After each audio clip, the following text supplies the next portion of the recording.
哈哈，基佬唔喺度我就係無敵噶啦。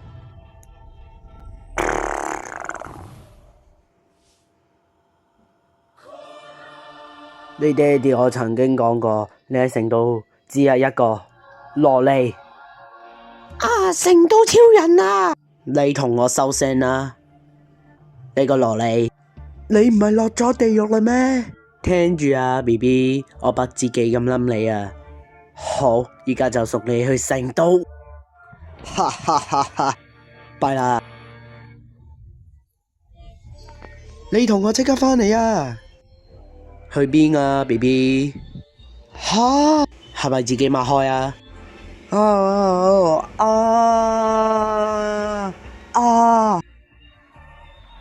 吓，我唔想去成都啊！